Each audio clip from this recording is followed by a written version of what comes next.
So I think we should start. What do you think? Are you all ready? I'm reading my own name here, just in case I forget. So my name is Professor Dave Newell, and thank you for coming. A big welcome to staff, students, and members of the public. So it's fantastic to have you here. We're not expecting any fire alarms tonight, but if one does go off, then our staff will show you the right ways to get out very rapidly.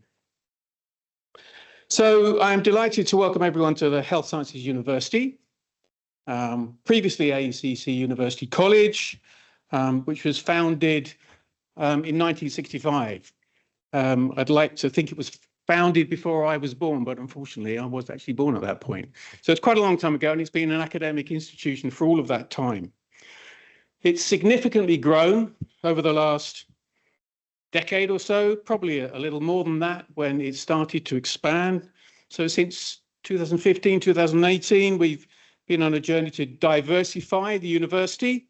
We've had lots of health sciences related disciplines, physiotherapy, speech and language therapy, and sports science and dietetics, amongst many other healthcare professions. We have an on-site clinic, which some of you may or may not have seen. We see about 1,000 patients a week, and we also have the integrated rehabilitation centre across the road there, which is a new addition to our clinical aspects of the university. And we're somewhat unique amongst universities that have such a big clinical side to our site. We also recently opened a new campus in London.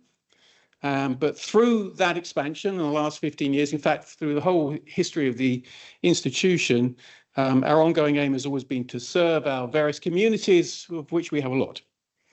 And this is at the heart of everything we do at HSU. So that's a little bit about us. So this is the second event in our Professorial lecture series, which aims to provide an opportunity for our professors to inspire audiences, which I know Stewart will do, with their career insights and research, and for audiences to influence our future research and professional practice. And I hope you've got lots of questions that you will have after Stewart's talk. Now, traditionally, our Vice-Chancellor, who you can see a picture of up there, Leslie Haig, Professor Leslie Haig, would introduce these lectures face-to-face, but she's presently in India, doing some work for the HSU, so clearly can't be with us tonight. However, she has sent a short message, which we're going to watch now.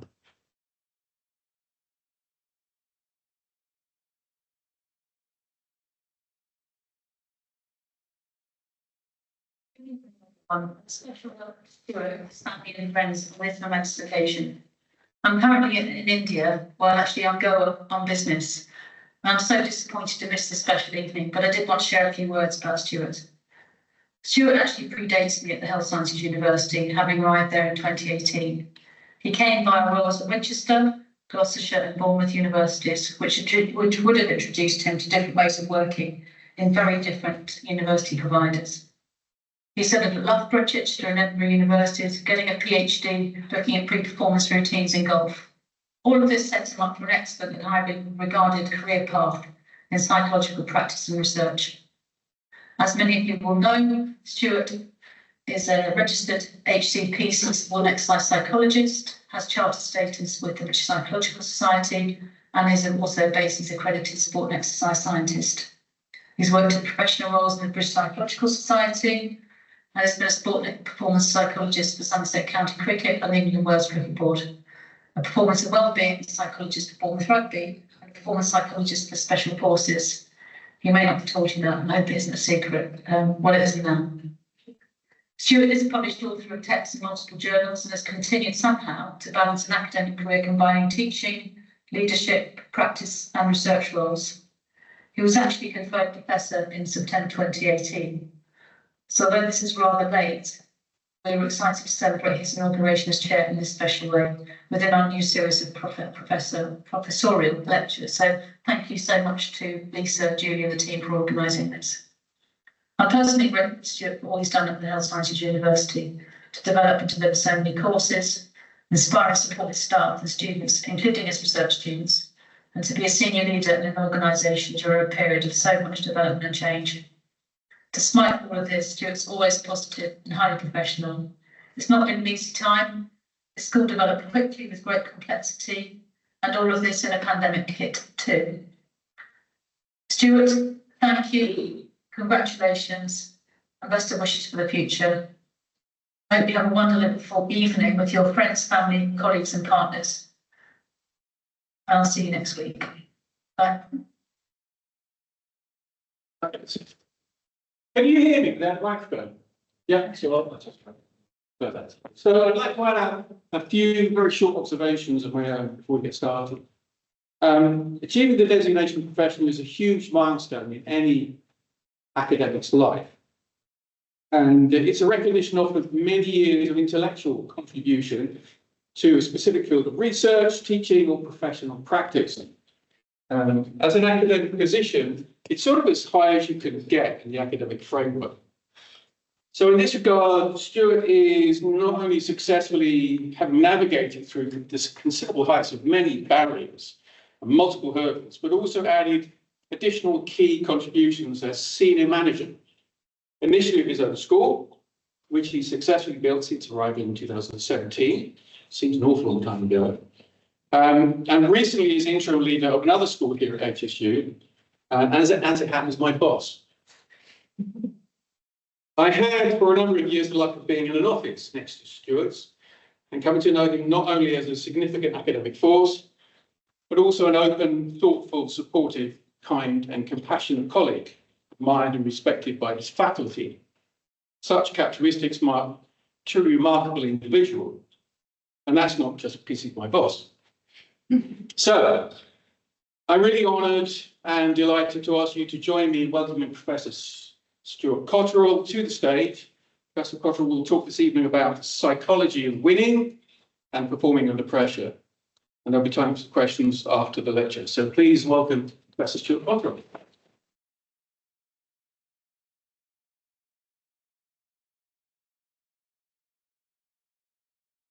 I better turn my microphone on or I'll get into trouble.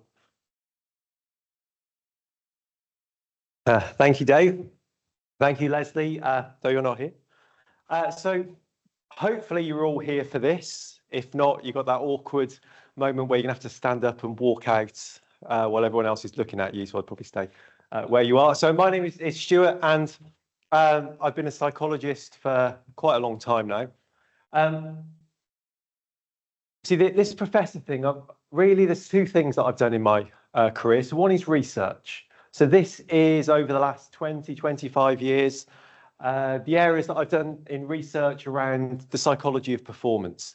So research in all of those areas, and you'll be pleased to know I'm not going to go into any of that in great detail. If you want to find out about the individual research studies, that's fine. You can speak to me afterwards, but I'm not going to go into all of that. What I want to go into are the things that I've learnt from doing this. All of these things, and one of the things that actually came out of a lot of this is I published a few books as well. Don't worry, I'm not trying to sell you any. And actually, academic books don't earn you much money anyway. The commission on them is rubbish. So if I was creative enough, I'd write a fiction book, but I just haven't got the creativity. So any parents, get your children to write fiction because that's where the money is. So just tip for the future. So those are some of the books and things, and really all of those books I've ended up writing because there hasn't been something out there that provides that information. So when I've needed it, there hasn't been anything there, and I thought, well, if no one else is going to do it, I kind of need to fill that gap. So I've always done the research, but I've always been a practicing psychologist as well. So through my career, whilst also doing this research on the psychology of performance, I've also worked as a psychologist, a performance psychologist. I started out as a sports psychologist. These are some of the organisations that I've worked with in the, unfortunately now 25 plus years that I've been doing this. So I started working in sport. First place that I really worked with, Heart of Midlothian Football Club, when I was doing my PhD up in Edinburgh. Being an English person in Scotland was fun. Particularly, I used to play five-a-side football, and I used to get so much abuse doing that. But bizarrely, I quite enjoyed enjoyed the abuse, but I decided I wanted to come back to England for the rest of my career. So that was fine. So I came back. England cricket was mentioned. If you're going to go to India, do it in 6-star hotels, because that's what we did with England cricket. It was lovely, flying business class. There's definitely something I would recommend, and lots of other things as well. More recently, I've been applying my knowledge in non-sporting settings. As Leslie mentioned, I've been working with the SBS for the last 5 years. I've worked more broadly with the Navy, I've worked with the Army, and more broadly with the Marines as well. So I see myself as a performance psychologist, because the psychology of performance is similar across all of these different roles. Now, I'm getting ahead of myself. It'd be useful just to clarify what psychology is for anyone who isn't quite clear, because we can overcomplicate this. Psychology is really about understanding people, how they think, how they feel, and how they act. That's what it is. So if you love watching people, you're a psychologist, or you could be a psychologist. And it gets really interesting when you start to understand, why do people think what they think? Why do they feel what they feel? Why do they act in the way that they do? I get lost sometimes listening to what people say, because there's a massive disconnect between the things that people say and what they actually mean when they're saying them. Also, quite often when people are having a conversation, they're not actually having a conversation. There's two people who are having separate conversations. There just happens to be another person there. So when they're not talking, they're thinking about what they're going to say next, rather than listening to what the other person is saying. My wife, who is in the room, is probably smiling to herself now, thinking, that is you. That you're not listening to what I'm saying. So I know what you should do. That doesn't mean I necessarily do it all the time. So the other part of what we're interested in is winning. So what is winning? So for this, I went to a dictionary, and I was surprised that they still exist. So that was useful. So this is our Oxford English Dictionary. Obviously, other dictionaries are available. Definition of what winning is. So to be victorious of a contest, a battle, a game, a race, an action, law, etc.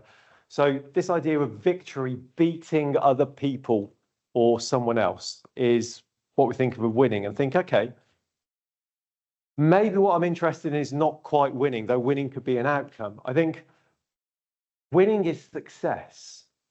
So that's interesting. So what is success? So success is the prosperous achievement of something attempted, the attainment of something that you desire, to something that you want. I think, okay, so what we're really interested in is possibly success. Success might lead to winning, but winning is quite reductive, because often there can only be one winner. And if that's your mindset, if you don't win, then you failed. So actually, that's not a great place to be. If you're in a race, there's going to be one winner. Everyone else is not winning, if I'm being more politically correct in my language. So actually, what I want to focus on is the psychology of success, which can lead to winning. Now, success is what you want it to be. Now, I don't want to give you massive lessons for life, but if you want to be successful, decide what success looks like for you. And success is different for different people. It could be becoming a university professor. I'm not quite sure why you see that as success, but no, it could be that. It could be having your own flower shop. It could be achieving a degree.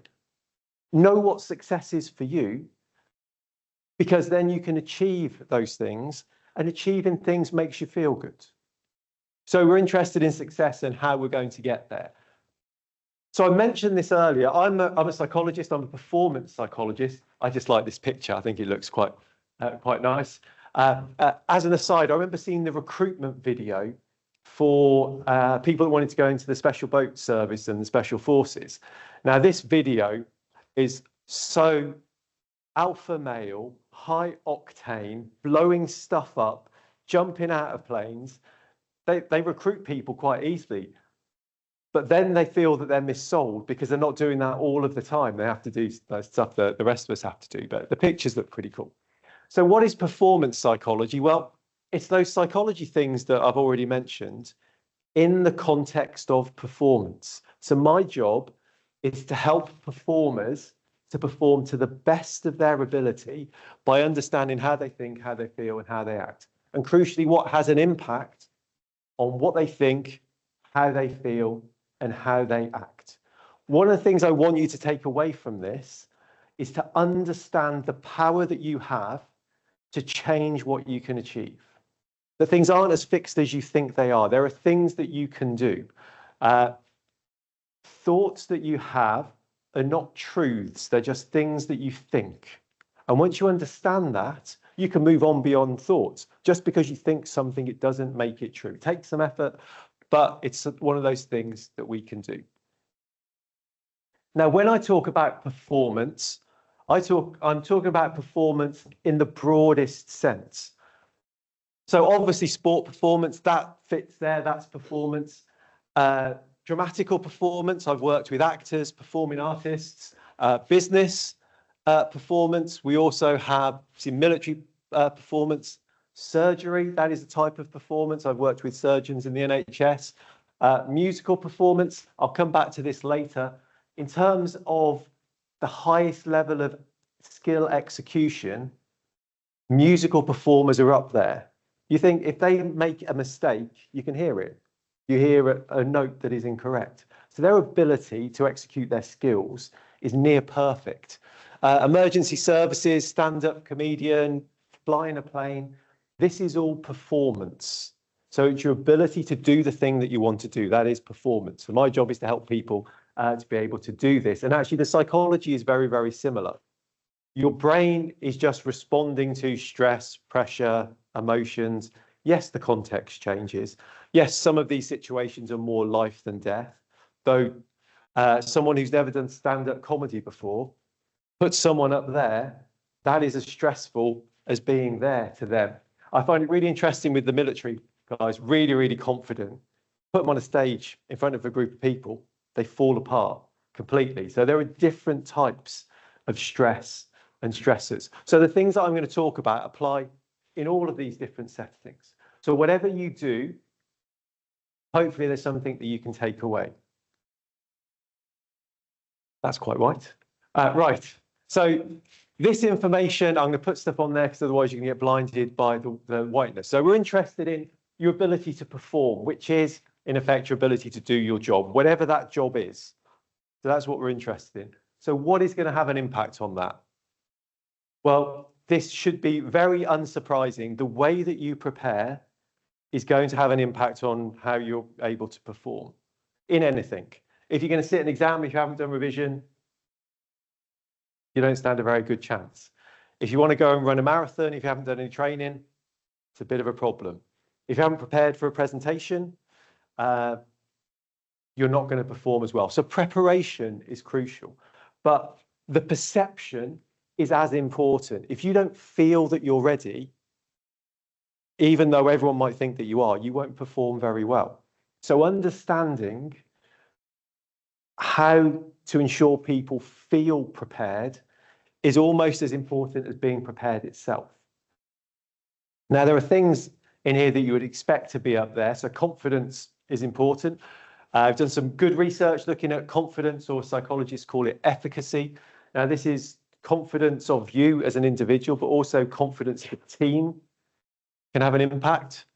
Your ability to cope with stress, that has an impact. I'm sure some of you have heard of the stress bucket metaphor, where you've got this limited capacity, and the more stress you have, the more it gets filled up to a point where there's no capacity left, you can't cope. So understanding that is important.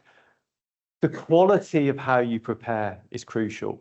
So you can spend hours preparing for something, but it's not a very good use of your time. Whereas if you get higher quality work, I've been trying to change this in the military, that they are very good at doing high volume repetition. But the evidence tells us once you've learned something, you don't need to do as much work to keep your skills at a high level. So we've been trying to change that because they're always time poor, so we can get them some time back. Oh, this is quite interesting. The way you view a challenge influences the way that you respond. So I won't spend too much time on this, but looking at challenges versus threats. If you see a situation as being a challenge, you respond more positively. And interestingly, the research shows us that your physical performance increases. So you can physically perform better based on what you think. Now, a good example of the difference between a challenge and a threat. A challenge is something that you want to try and achieve. A threat is something you're trying to avoid. So if you were playing in a football team, if you are challenge focused, you want to win the game. If you are threat focused, you want to not lose the game. So the way that you think has an impact on your ability to perform. I'm obviously biased, I'm a psychologist, but what you think really does have an impact on how well you're able to do your job and able to perform.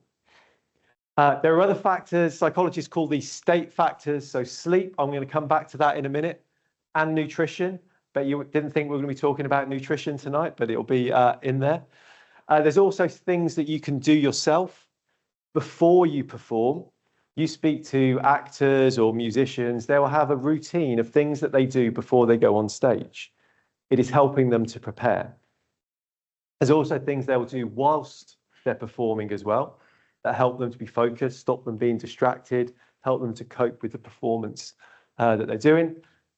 There's also things about what you think we can work on, your ability to make decisions, we can train that. Motivation, we can change that as well.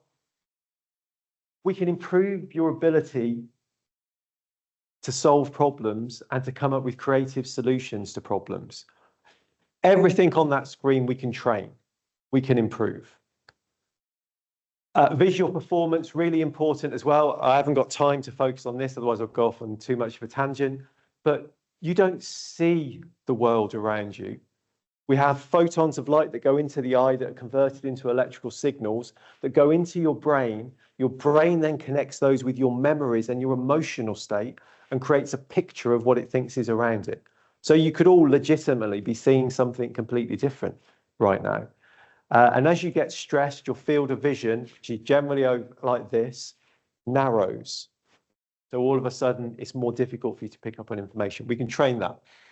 There are also things about you personally that will have an impact. So your skill level, general rule of thumb, in sport in particular, people overestimate how good they are at stuff, which is a problem because it influences how you make decisions. So I'll come back to that a little bit later. Resilience, we can train that. I remember it wasn't that long ago when I worked with England cricket, just over 10 years ago, there was a programme in the England cricket pyramid with 15 to 18-year-olds. The programme was built around punishment, not reward. Players were punished for getting things wrong, not rewarded for getting things right, because they felt that was the way you made people more resilient. It's not, but that's what they thought at the time. And this is only 10 plus years ago. It's not that long ago. We all have strengths, psychological strengths, and the research tells us you can get better at the things you're good at compared with the things you're not very good at.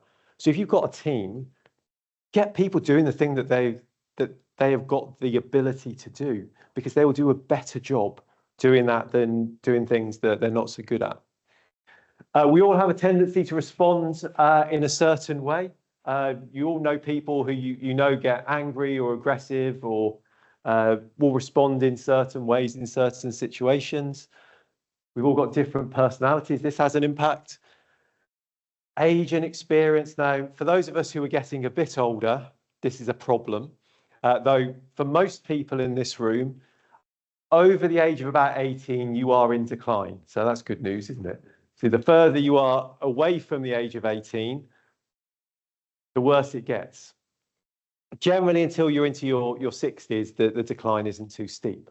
And you see it quicker in things that require high levels of physical performance. But to start with, there's a trade-off with experience. So whilst Dave, I'm going to pick on you, whilst Dave might not be, and I use the word might not be as physically fit, and his performance levels might not be as high as some other people, but Dave's experience means he makes the right decisions quicker. So actually there's this trade-off between age and experience, which is crucial. Mental health, this is important as a performance factor, and I'll come back to that in a minute. And also the skills that you have, we call them mental skills that help you to cope. Now, I'm not going to throw any slide at you that's got this much information on going forward, but what I want to get across to you is every single thing here, there's lots of evidence to support it, and at least a little bit of it I've generated, but we can improve all of these things to improve your performance. Okay, sleep, right. Question, how much sleep should we have a night? 8, 7, 9. See, it gets awkward now because once some people have said some things, you're thinking, I didn't think that, but now I don't want to be wrong, so I'm not going to say anything. Okay, so sleep. When I started working with special forces, I thought I was going in to do cutting edge psychology, really, really technological stuff. This is the biggest thing that I've been working on, sleep. So how much sleep you should have. So here it is, depending upon your age, this is how much you should have. So adults, 7 to 9 hours. Interestingly, older adults, 7 to 8 hours. There is a view that as you get older, you need less sleep. That is not true. You might struggle to sleep more, and there is definitely a difficulty getting into deep sleep, but you don't need less sleep. And obviously, different ages need more sleep because the brain is developing and you're making sense of the world. So 7 to 9 hours, why the difference? Well, it's kind of a personal preference thing. So some people prefer 7 hours, others are more like 9 hours. So it's what you need. Now, if you get less than 7 hours sleep, that is classified as partial sleep deprivation. So if you think, I'm okay on 5 hours sleep, it's fine. You can't see the version of you that's living your best life on 8 hours sleep, who's going to be functioning much better. So this is, without a doubt, the single biggest thing that will influence how well people perform. Professional sports have caught on to this. So GB Olympic sports now, when they're going around the world, will take rolled up mattresses, pillows. They will recreate sleep environments for their athletes, recognizing that sleep has a big impact on what they're able to do. Now, there are different stages of sleep. Stage 1 is getting to sleep, should take 5 to 10 minutes. I'm not going to ask you to put your hands up, but I'm sure there's a few of you where it takes a little bit longer than that. If it takes longer than that, there are things that we can do to help. We can help you get to sleep quicker.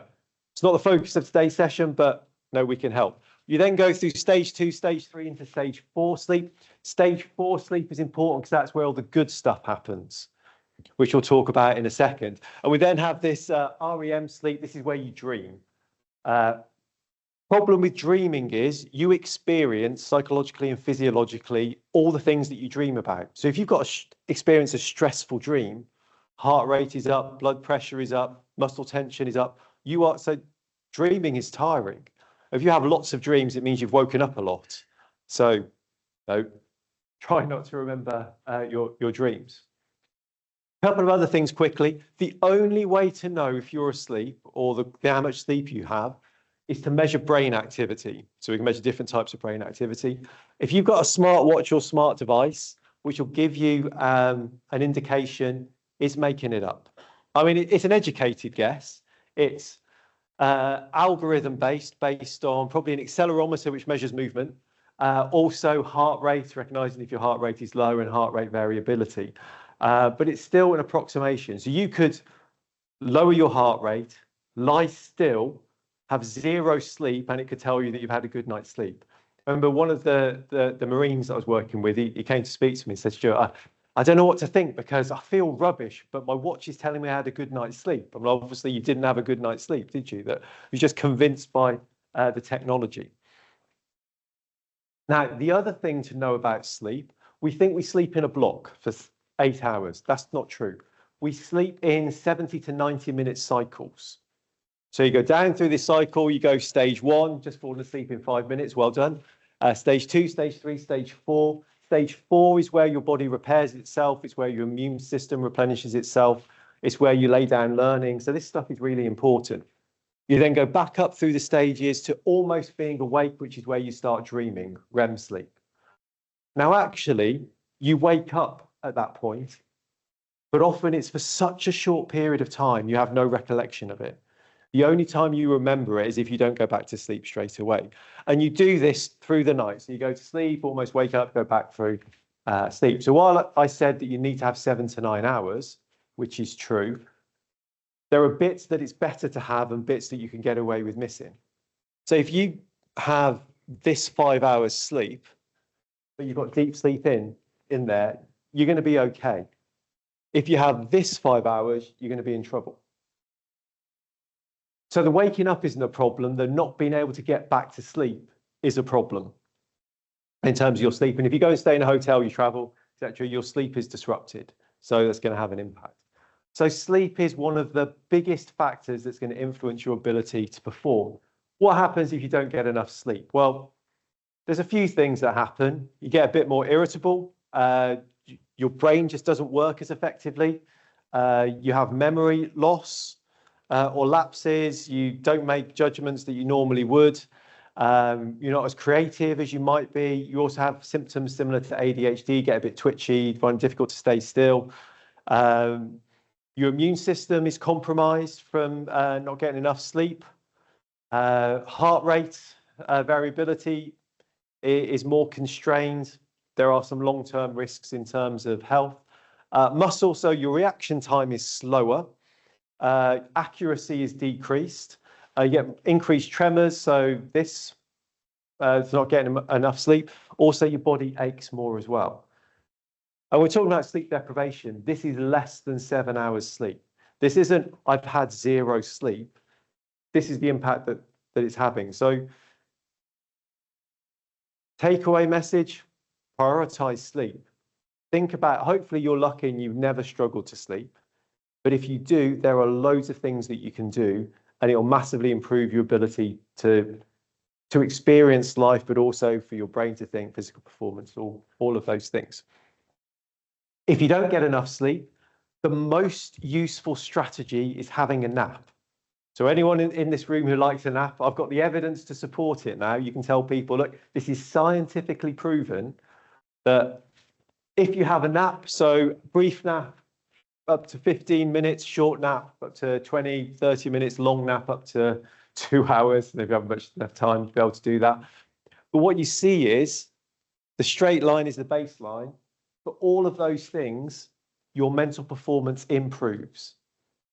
So particularly in the afternoon, you can either continue with not enough sleep and you just don't function particularly well, or have a nap. 15-minute naps can be really effective. Now, if you're going to do that, set an alarm, because obviously you might sleep for a little bit longer. You think, so why the difference? So for the 2 longer naps, you see the line goes below that straight line to start with. This is this thing called sleep inertia. So if you've ever woken up and you feel groggy, you're not quite there, that's this. And it takes 15 to 30 minutes for that to pass before you start feeling more switched on. So if you're going to have a nap, think about how you need to be when you wake up. If it doesn't matter, have a longer nap. But a nap of 10 to 15 minutes will have an impact. Even if you don't get to sleep, just the ability to switch off and close your eyes will help you. I'm convinced in myself it's helping my performance. It might just be that I'm getting older, but I will put naps in where I can because it helps.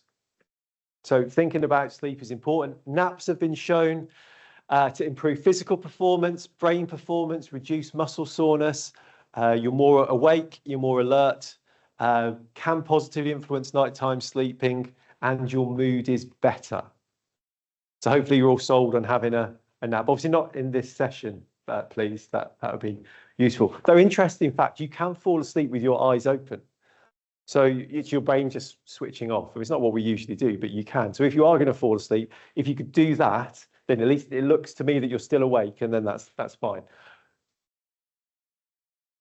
Next thing, so we haven't even got into anything really psychological yet.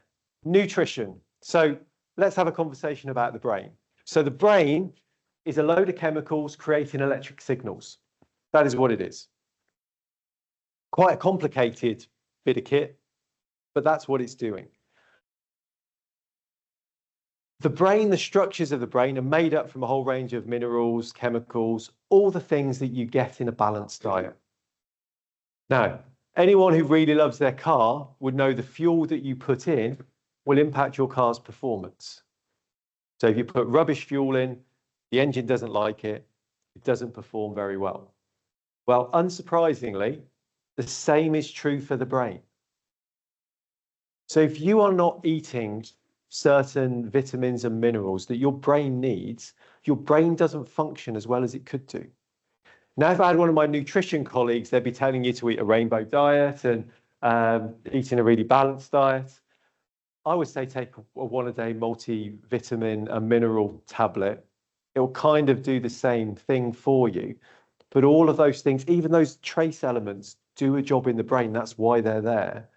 So if you don't, your brain doesn't function as effectively. Your mood state isn't as good. You don't think as clearly. So nutrition is really important. Staying hydrated, I've got my water, is important. If you have a 1% reduction in body weight through sweating, so this is before you feel thirsty, your memory, your ability to focus are already reduced. At 2%, where you start feeling thirsty, those things are compromised even more. So staying hydrated is really important. Caffeine can be really useful, great stimulant. The problem is it wears off. So you end up with this situation where you have peaks and then troughs. So thinking about the things that you eat and the impact that they're going to have is really important. So get a good night's sleep, eat and drink the right things. So this is sounding really psychological at the moment, but these are the fundamental building blocks. Right, next, mental health. Now, obviously, I care about your mental health. But if I didn't, I care about your mental health because how mentally healthy you are impacts on your ability to perform and do your job. In the military, they're starting to get interested in mental health. I would like to think it's because they care about their personnel, but they're realizing they can push them harder for longer if they're mentally in a better place. So they're starting to look at this a little bit. The definition of mental health, I find this really interesting. This is from the World Health Organization. If you read that definition, there is nothing in there about mental ill health. Mental health is a positive thing. So your ability to realize your potential, cope with normal stresses, work productively, make contributions. So the phrase mental health has been hijacked in a negative way. So being mentally healthy is crucial. Now, we used to think that your mental health is just kind of how it was. And sometimes you might struggle a bit and you would do something to be better and focus on well-being. But that's just not the case. We can be mentally healthier than we are. And the more mentally healthy you are, the better you cope with things around you. So looking after yourself is really important. This is becoming a really big performance factor. So what do we mean by self-care? Well, basically anything that makes you feel good and helps you to cope. So whether it is getting sleep, reading, particularly fiction, has been shown to be one of the best ways to reduce your blood pressure in terms of stress. So, well, unless you're reading about something particularly stressful, but generally it's good. If you've got pets, obviously they're fantastic. Talking to people, getting a hug, make sure you get permission before you go for the hug, just to be careful. But if you know the things that make you feel good and prioritize them, then it helps you to cope with things that are going on around you. And what we usually do when we get stressed or when we're busy, we think, I haven't got time. And we stop doing the things that help us cope, which then means you cope less effectively. So actually, you need to find more time to do those things in stressful situations. So I know we've got some students in the room. If you're doing exams, obviously work hard on your exams, but balance that with making sure you're doing things that you enjoy, because that's what's going to help you to cope with those stressful situations. But the first thing is being aware of that. I know in the military, their biggest coping mechanism is physical activity. They'll spend loads of time in the gym, which those swings and roundabouts, there are definitely some negatives to that as well, but they have a very clear strategy to cope. So being mentally healthy is another one of those fundamental pillars of being able to perform. But let's get on to the real things of what you probably were expecting me to talk about. So firstly, pressure and the ability to cope with pressure. So I suppose the biggest headline here is there is no such thing as pressure. Pressure doesn't exist as a thing other than what you create in your head. So there is no situation that is inherently pressured. It's what you think about that situation that counts. So I could be really stressed by being up on this stage, and I could be crippled because I'm worried about what you all think. I mean, luckily I don't, no offense, but if I did care, that could be really problematic for me. So there is no, I mean, pressure, if you look it up, it's a term in physics, the application of a force. That is not what this is. That doesn't mean people don't experience it, but hopefully that tells you you have ultimately control over this. So as a psychologist, there are two things we can look to do. One, help you cope with the pressure, or two, change the way you view the situation so you don't experience pressure. The best people at what they do, people go, I don't know how they do it, it's because they don't see it the same as you. I saw a really interesting interview with free climbers. I don't know if you've heard about free climbers. So people who climb mountains and rock faces with no safety equipment. And the interviewer was saying, how do you cope with this, knowing that you could fall and die? And they just looked at him like he was crazy, saying, well, we do this all the time. Our skills are so good that is not even registering in their mind, which is good, because if they were stressed, they would then become more rigid in their movements, which increases the likelihood of an error. So it's good. So in terms of pressure, there's no such thing. But in terms of being able to cope, it's a simple balance. The stress or pressure you might experience is balanced by the resources that you've got to be able to cope. Friends and family are a really big coping resource. One of the reasons why students can struggle when they go to university, you take away a lot of their coping mechanisms, family, friends, social groups, etc. They then have to create new ones really quickly to be able to cope. But keeping this balance is crucial. And if this reduces, then the amount of stress and pressure you can cope with reduces as well. And there's a range of things that will impact on that. Unsurprisingly, sleep. You don't sleep, you can't cope as effectively. Eat the wrong things. Similarly, being active, healthy will have a positive effect as well. Now, the reason why mental health is important is it's part of that coping mechanism. The more mentally healthy you are, the more stress and pressure you can cope with. So we can give ourselves the tools to be able to cope with these challenging situations, but we can also change the way that you think to then not see it as being a challenge. Now, that can be as simple as thinking, I'm going to change the way that I think, and it can be quite difficult. And obviously, psychologists can work with people on doing those things. But what I want you to take away is it's possible. Right, confidence. So in this picture, I'm not sure if this person has been singing or it's an acting performance, but it's in front of an audience. Now, this is a skill. Anyone can learn to do this. It's easy, Dave and I were talking earlier, when you've been doing something for a long time, it's easy to talk about it. And we're saying actually trying to stay on topic is the difficult thing. But talking in front of people is a skill that you develop. Like any other skill, the more you practice it. I always see with students that we have here, when they're preparing for a presentation, they always prepare the content. They almost never practice the skill of actually delivering the presentation, which is as important as the content. So thinking about the skills is crucial. Quite often when students revise for exams, they think about the content. They don't think about the thing they've got to do, which is sitting at a desk for 2 or 3 hours answering questions. That's the skill that they need to apply the knowledge. If you don't practice that, it makes it more difficult to be able to do that. There's some great research in a range of sports that will say if you change the practice, change the environment from the real performance, it makes it more difficult to transfer what you're doing in training or practice to the performance environment. So in this country, cricket is a problem. I don't know how many of you know cricket. Cricket, you play it outside in the summer on a field with loads of people. In the winter, we go indoors into a cricket net, which is like a tunnel, and get people practicing there. it's very difficult to transfer skills from there out there. So understanding these differences is really important. As this might come as a bit of a shock. So I'm a pole vault coach, and it's really interesting in pole vault. You have athletes who train all year round outdoors, and you have athletes who train indoors in the winter. At the start of the outdoor season, those athletes do worse because they're not used to the wind. They are just used to jumping in pretty standard conditions.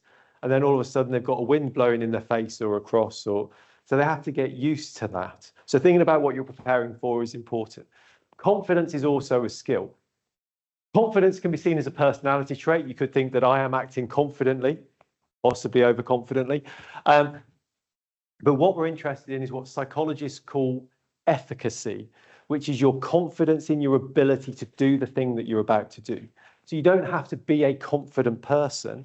You just want to be confident in the thing that you're about to do. So what we want to develop is this thing called robust confidence.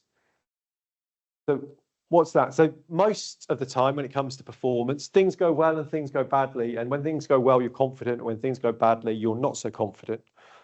Now that's a problem, because how do you perform well if you're not feeling very confident, if things haven't gone very well? What we need to develop is this thing called robust confidence, which is regardless of what's just happened, I still feel that I can do the thing that I'm about to do. Play the music, run the race, do the surgery, whatever it is, we still want you to have complete confidence. Now, if we know where we get confidence from, we can make people more confident.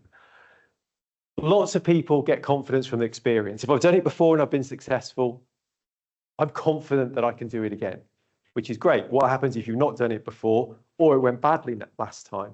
We need to get beyond that. Seeing other people do it. So, Dave, I'm going to pick on you again. So if I saw Dave do something, I might think, well, if Dave can do it, I can do it. Oh, conversely, I could think, oh, I can't do that because Dave can do it. But seeing other people can give you confidence. You don't have to do it yourself. People telling you that you can do it will have an impact, though you have to care about the opinion of the person who is telling you.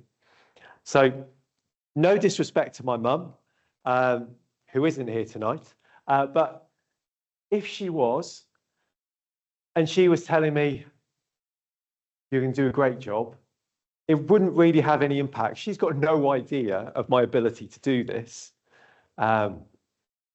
Whereas someone else who knows what I do and how I do it, if they were to say, oh, actually, I think you're going to do a great job, that would have an impact for me. So knowing that, of any parents in the room, quite often we are not the person to say it, because obviously we would say that. Whereas a coach, teacher, instructor, someone, they share it, that has real impact. How you feel can make you confident. I remember when I worked with England cricket, Andrew Strauss was the captain then. For him, being physically prepared made him feel that he was ready. Nothing else. So having done his physical stuff, been in the gym, if he felt physically correct, that was what gave him confidence. Now, in reality, we get confidence from a number of these things. We don't want to leave it to one of these things. But we can make people more confident. You can also develop confidence through visualization, through picturing yourself doing something. And there's some great research that shows that just by viewing yourself doing something, it can create changes in your brain, which are similar to learning or physical practice. So whilst practicing in your head isn't as good as physical practice, it is better than not practicing at all. And the most effective strategy is to use a combination of those in order to be successful. Other things that have an impact. This is, Leslie mentioned my PhD. She didn't look like she was reading at all there. But in my PhD, interestingly, I went into Edinburgh University with my proposal, which was to look at how track and field athletes, particularly field event athletes, high jumpers, long jumpers, triple jumpers, pole vaulters, were distracted and what we could do about it. I ended up doing a PhD on pre-performance routines in golf. I'm not quite sure how I ended up there. Well, basically because the technology didn't exist at the time to do anything that had people moving, because I wanted to measure brain activity. In golf, they don't really move, so that was easier for us to do. But a lot of that was on the ability to focus. It was really interesting reading through the research where, for anyone who's read research, people will cite someone else who has said something. And you're tracking this back, so all of the, the evidence-based approaches to how you focus, it came back to someone said something once, but there's no evidence to support it at all. And then someone had copied them, and then someone had copied them. So then we had this pseudo foundation that just didn't exist. So we had to go back to the beginning. This is interesting. So golf here, there's loads of people watching. They're supposed to be quiet. And that's a problem, because then if someone makes a noise, it's really noticeable in a way that if that crowd is making noise, it's easy to block it out because it's just a blanket noise. So in terms of focusing, focus on the things that are relevant to what you're trying to do, but don't focus on the skills. Also, the way the brain works, if you try and tell someone to not think something, that is what they'll think about. So you should always tell people what to do, not what not to do. So in the golfing example, instead of saying, don't hit it in the water, I should be saying, hit it on the fairway. Very simple, but tell people what you want them to do, not what you don't want them to do. Really important. Distractions are crucial for performance. They can be within you or they can be external. The external ones are easier to deal with. That voice in your head that's always telling you stuff can be really damaging. So being aware of that and being able to change it is another one of those things that we can do. Techniques that you can use. Pre-performance routines. That's why I bought my cricket bat. There we go. We did some research on this a few years ago. Pre-performance routines, task-relevant thoughts and actions. So basically, when you can do a skill, you want to occupy your mind so you don't think about it. So in cricket, so obviously you get batters. For anyone who can play cricket, I'm sorry in advance.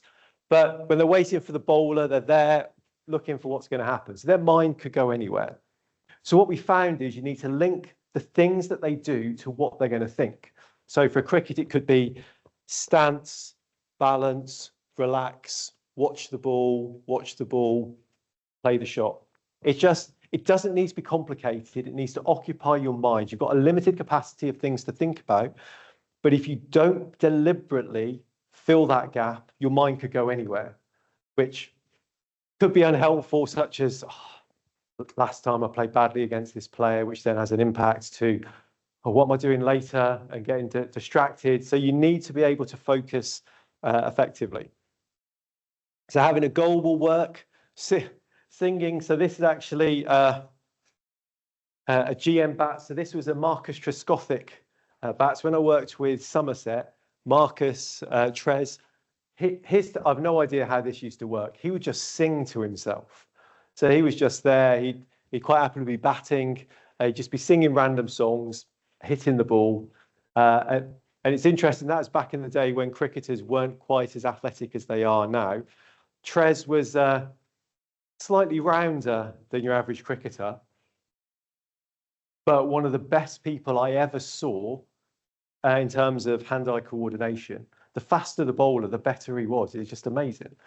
So that's, and I always remember there was a professional golfer, PJ golfer I worked with, who just used to count. So they'd be there with their swing and they would just start counting. So they'd be going 1, 2, 3, 4, 5, 6, 7. And they kept getting a different number every time, which really messed with my head. I could understand if it was the same number because it was fit with timing. But I know some golfers will do things like back swing. So words that fit with the timing. But filling your mind helps you to focus. What you don't want to do is focus on the thing you're trying to do. It's called paralysis by analysis. When you can do a skill well, thinking about it messes up the timing. So being able to distract yourself from that is really important. A couple of other things. I'm just going to skip past motivation. SMART goals, I'm sure you've all come across, goal setting staircases. What you usually find, though, is people will do this for big things. Really successful people set goals or targets for every single thing that they're going to do. You turn up to a training session. What is your goal for that session? What does success look like? It might just be getting to the end of it, or it could be achieving certain things. But really smart people set themselves targets for all of those things because then they can manage how they're developing. Also, you might have heard about mindset before. Growth mindsets are much better than fixed mindsets because you feel that you can work to achieve certain outcomes. I mentioned resilience earlier. So resilience is the ability to cope really with difficult situations. And it used to be the case that we thought you'd have to go through difficult situations, like with the cricket example, to be successful. But that's not the case. Positive, supportive environments are the way to go to develop resilience. And we can train resilience. There used to be this view that talent needed trauma. There was a research study done by a colleague actually over at Bournemouth University, very good researcher. And they looked at Olympic champions, those champions who'd won more than one gold medal, and found that in all the cases, they'd experienced some hardship in their life. So their line of thought then was, well, that's what you need to be successful. They didn't interview those people who were successful who hadn't experienced trauma. So they were slightly biased in terms of what they came up with. Things that will help with your performance being successful, be optimistic. You can choose to be optimistic. It helps you to be more resilient. Be problem-solving focused. Look for solutions, because if that's your mindset, whatever the challenge, you're thinking there's a solution here. I might not see it right now, but there is something that I can do. Being able to control your emotions is crucial, and just being kind to yourself, being positive about yourself. Whenever you're driven to be the best or to get better, there is a tendency to focus on things that don't work or need to be improved or need to be fixed, which is quite a negative view. So you have to force yourself to remember the stuff that works well. Positive psychology is really important here because on any given day, there are things that we can be proud of. There are successes, even if it is making it through the day. And I've mentioned that. Emotional control, I won't talk about this other than this is an example from 20 odd years ago. So this was one of my teams. I'm now a Bournemouth fan as well, but Aston Villa, you can just see the shirt there. They were playing Newcastle United. And in the middle of the game, two Newcastle players started fighting each other. The two teammates started fighting. I mean, they both got sent off. They're down to 9 men, which is pretty much the only way the Villa were going to win that game. But no, it just shows the crazy things that people do when they lose control of their emotions. So being able to control your emotions is really important for performance. There's a whole range of things that we can do for that. You need to be aware of your emotions before you can control them. And I just want to get onto one other thing. Here we go. Last thing that I want to talk about, skill execution. I talked about this at the start. Musicians are as good as you get when it comes to skills. Anything else, there's a greater degree of tolerance. Footballers, you can get away with not passing the ball there and it being slightly there, and the other players will move. But the ability to execute skills here is brilliant. As I mentioned, sports people overestimate how good they are. When I worked with Somerset, so these are professional cricketers, this is their job. We did an activity which is throwing the ball, so getting the ball and throwing it at the stumps, the wicket. So this is in training, so it's a static target. They were picking the ball up and throwing it. The best success rate was 50%, 5 out of 10. This is their job. This is what they should be doing every day. I mean, yes, in a game, it's more difficult, but it is literally skill, control, and force control, being able to throw a ball at that target. So they weren't as good as they thought they were, which then changed the way they played the game because the decisions they made were based on the skills that they thought that they had. Taking penalties should be the easiest thing in the world. Because if you put the ball top or bottom corner, left or right, the goalkeeper doesn't have a chance. You can tell them that you're going to put the ball there. They haven't got the time to move. But the two problems, one, players generally don't have the skills, they haven't practiced enough to, with 100% certainty, put the ball where they want it to. And two, they start thinking about stuff. And all of a sudden, I mean, I don't know how Bournemouth player Justin Kluivert did, because he, in one game, had 3 penalties. So most players generally have, they know where they're going to put the ball for the first penalty. That's fine. then getting another penalty, but then getting another one after that. Do you put it in the same place? Do you go somewhere? You know, what do you do? It's quite challenging, but skills underpin how we make decisions. People always think of right decisions being, well, this is the right course of action. The right decision is the one that you do successfully. So the right decision for me is not necessarily the right decision for you, because we've got different skills, different abilities. The final thing I'll say, because I'm out of time, I did some work with GB Sailing on decision making, and I saw a presentation from England Rugby. They were there doing some work for them as well. They're talking about decision making, and they were showing video of a debrief that they did. So the coaches have been sitting in the stand at Twickenham, videoing the players on the pitch. And so they're doing the debrief, and they're saying to the players, well, actually, you see that what you should have done is, instead of going that way, you should have gone this way. Because from where they were sitting in the stand, they could see that. But if you looked at the GoPro footage for the players on the pitch, they couldn't see. There was no way for them to know that there was a player over there. So the right decision for them was to not do that, because they didn't know. So understanding what the right course of action is really important, and to understand what's possible is crucial as well. So to summarise, thank you all for saying, no, that's not what I was going to say to summarise. Thank you for staying awake, but thank you. All of the things that I've spoken about, evidence-based, we can train them, we can improve them.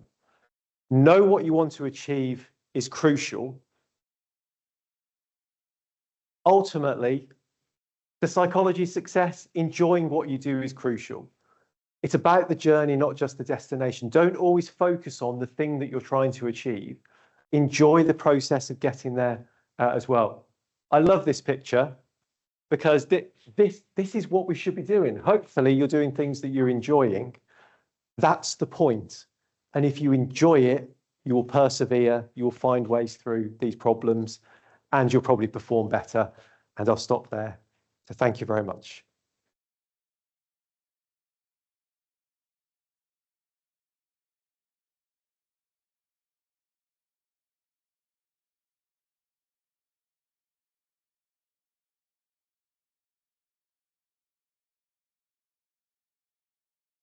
Sorry.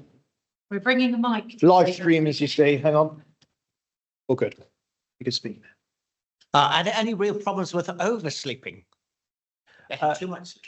Yes. So getting too much sleep leads to lethargy as well, which isn't particularly great. So understanding how much sleep you need is really important, because too much sleep has a negative impact, unless if you know that you're going to have a period where you're not going to get any sleep. Sleep banking, where deliberately sleeping too much, can help you cope when you're not going to get that sleep. But yeah, too much sleep makes you less active, more lethargic, so it's counterproductive. So knowing what works for you is really important, and it is a bit of trial and error to know what works. Just going off the theme of sleeping, what are maybe the one or two things you would recommend to increase the ability to sleep, or increase the ability to go back to sleep when you're not hitting that target? Great question. So people focus a lot on sleep routines, and they're fine. So things that you do before you go to sleep. So I clean my teeth, I read, those things help. But what people don't think about is what happens when you close your eyes. Because to go to sleep, we think that we go to sleep, we don't. Sleep's a biological process. We create the conditions in which our brain switches off. So if you're thinking about stuff, your brain isn't switching off anytime soon. So the best strategy that the most up-to-date research is supporting is thinking in pictures. So what you do, you close your eyes and you picture something that you can picture easily and you've got control over.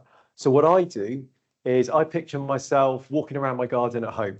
So I close my eyes, I'll probably walk out the patio door, close my eyes, and just walk around the garden. So I know everything that's there. So I'll close my eyes, I can picture it right now. And generally, I don't get once around the garden, because there's something about thinking in pictures. It occupies your mind, but it stops your brain from thinking, because when you're thinking, you've got things going through, it's difficult to be able to sleep. Now, it's a skill, so it takes practice. Now, back to the other part of your question about getting back to sleep. The great thing with this strategy is you can take it with you anywhere and use it any time. So if you wake up, just use the same strategy to get back to sleep again. It takes practice, but once you start getting it really well refined and you can do it really well, it'll make a really big impact and allows you to get to sleep, but also now enables you to get back to sleep. Now, what you picture is completely up to you. You also don't want it to be anything that evokes emotions either, because emotions don't help you sleep. So something which is quite mundane. Some of the Navy guys would tell me they would picture themselves packing and unpacking their kit bag, which really isn't that exciting, but whatever it is, but it's definitely something that you can use. Oh, fellow down the back first. You pass that over to that gentleman, please. I was wondering what you thought about team performance as well as individual. This is very much kind of individually oriented thoughts. And if you had something kind of quick and easy to say in terms of a successful team performance. Yeah, great question. So firstly, a team is a group of individuals. So if you work with a team, if you've got time to work with individuals, that can work really, really well. But team confidence is crucial. So the confidence of everyone in the team in everyone else in the team.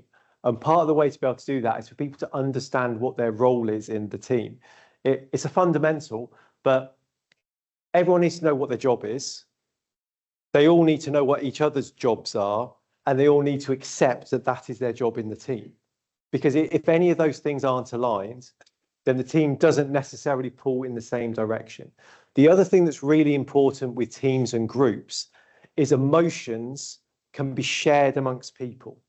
So the emotions that one person exhibits can have an impact on someone else, and particularly if that person is an important position, coach, captain, senior player, the way they respond influences the way other people respond. So thinking about those dynamics, that interaction is really, really important in terms of team performance. Again, the same things are true. We can work on team confidence. Skill level is important. The ability, use AFC Bournemouth as an example. One of the reasons they're doing so well at the moment is there is a plan that they all understand and they know exactly what they should be doing. So they can function really, really well as part of that team. But I'm very happy to talk about teams a little bit later, if you want, which is another strand of what I've focused on in terms of my research and my work. I think there's another question just up here. Who's a question? There you go. Hello. Yeah. How do you integrate self-esteem to this whole process? So obviously you talked about confidence and all the steps and all the things that you can look at for a particular area. But if your self-esteem as a person generally is low, how do you integrate that? Yeah, I think it's really important. Identity, self-esteem, self-concept is crucial. So there's two things there. One is, how do we view ourselves? Self-concept. And then self-esteem is how you feel about how you view yourself. Now, part of that is socially constructed. So if I feel that I'm tall, which is neither a good thing or a bad thing, but everyone else around me isn't, then I can feel bad about myself because I'm different. Whereas if I'm a tall person around other tall people, I might feel slightly different. So part of it is understanding the dynamics of the environment that you're in and the influence the environment can have on someone, which is where developing positive, supportive environments generally is what we should be aiming for, where we say positive things, we are supportive, we are helpful. We also need to help people. This is where positive psychology comes in, to look at themselves more positively, to think about what have I achieved. In teams, it works quite well where, so if Dave and I are in a team, sorry, Dave, you're right in front of me. So we could do an exercise of, right, everyone write down 3 reasons why Dave is great to have in this team. So you can help to reinforce those positive messages and to challenge people's views of themselves. It's also important to understand what you think about yourself. So being able to get that out of your head is crucial. So as a psychologist, one of the things that I'd work on is people keeping thought diaries that tell me what you think, and then being able to challenge some of those beliefs, because those thoughts are usually underpinned by beliefs around the world or themselves, and you can challenge those, but you need to know them before you challenge them. So allowing people to be positive, to focus on the positives. Now, we as a culture, being British, struggle with that, more so the Americans, who say how amazing they are much quicker. So there are a number of strategies, but positive psychology strategies around positive reflection, thinking about what went well, simple things, write 3 things that were good today, just helps to reinforce the idea of you being successful. And through being successful, whatever success looks like, it changes the way that you view yourself.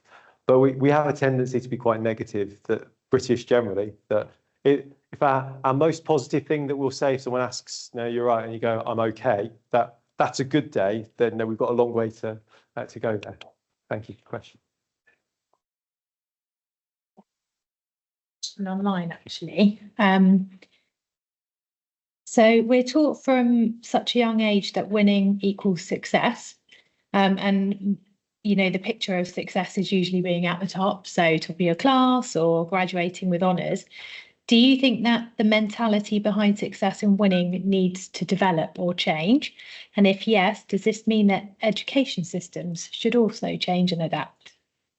I think it's a really good question. I think there's a difference between winning and success. We want people to be successful. Now, that looks different for different people based on a whole range of factors, their ability, etc. And if I was talking to children that I know, I would talk about working hard. That's important. But then what you achieve is what you achieve, and valuing what people achieve. It always concerns me sometimes with exams, GCSEs, A levels, etc. That we're pushing people in a certain direction, but then we all know with the greatest respect, as you get older, those things are not as important as they were at that age. So keeping it in context is important. I also think there is responsibility on us because we create the pressures for other people. So I haven't spoken too much about my family tonight, so I'm quite good. That's one of my sisters feels that her children should go to university, for example. So that is creating pressure on what they should be achieving. If you took your son or daughter to go and do sport, first question you're probably going to ask when you go and pick them up, did you win? You're not asking, did you enjoy it? Was that fun? You're asking things which are forcing them into this success and failure dichotomy. So I think the focus on winning is problematic because there can only be one winner. A focus on success, whatever success is good, it's aspirational, it's motivational, and it's individualized. For one person, this is success. For someone else, this is success. And that's brilliant in both cases. But it does take a change. And I find with parents that most parents want to be supportive of their children. Where do we get taught how to do that? So if we can find ways to do that, I think it's really important.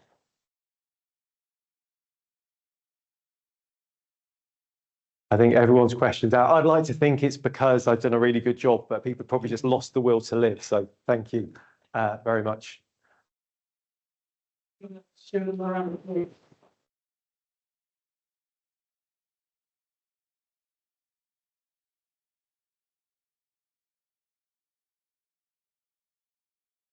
takeaway message that I got from this is that we don't have to be limited by the negative ways we think about it. They're just thoughts, and you can change those thoughts, and sort of change you. So, and they're all hackable in some sort of way, but so it's great. We have a gift for Stewart, which is in this box. So it's quite heavy, and I think it fizzes. Yeah, so congratulations, and it was fantastic. Thank you. Thanks.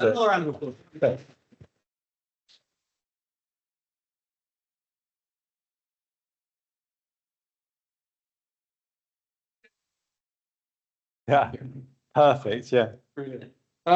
So I'm just here really to finish this. Actually, I've got one question. Do you want to have one quick question? So you were talking about confidence, and I was just wondering, in another life, I used to perform musically, and it was often my own compositions and stuff like that. And I can stand up here and talk to lots of people, and I have huge confidence in that. But I used to find that, overwhelmingly sort of anxiolytic or anxious making.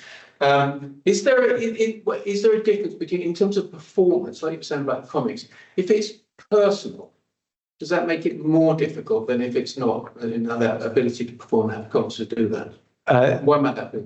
Yeah, so because it's individualized, that again, you're creating pressure for yourself because you care about the evaluation of what you're going to do because you've created it.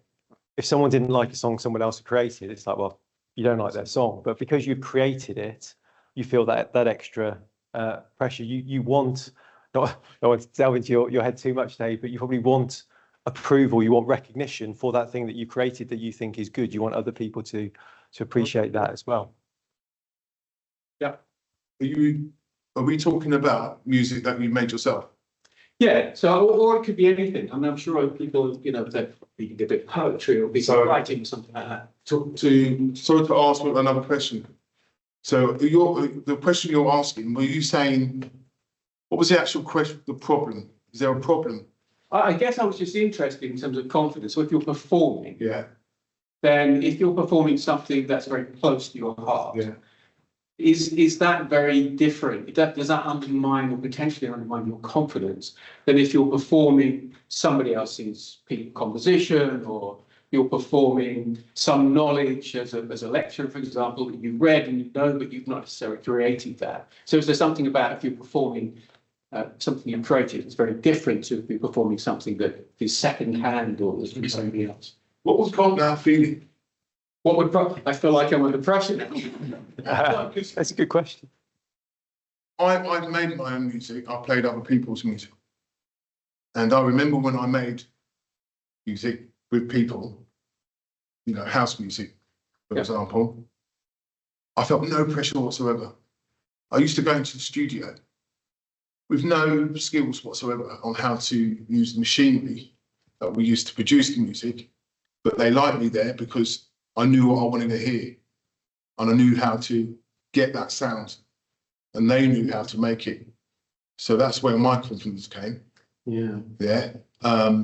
Playing other people's music wasn't really that bothered. But when it's your own, and when you hear it, when it's being produced, when you hear it played, it's funny because we've been talking about today. It's not really a question, actually. I'll get my coat, but the point I'm making is we were talking about success, weren't we? And where does it come from? How do we measure it? So now I'm thinking about how did I achieve that success? And it was, everybody in the room going like that. Yes, this is great. Yeah. Whose was it? Was it ours or was it theirs?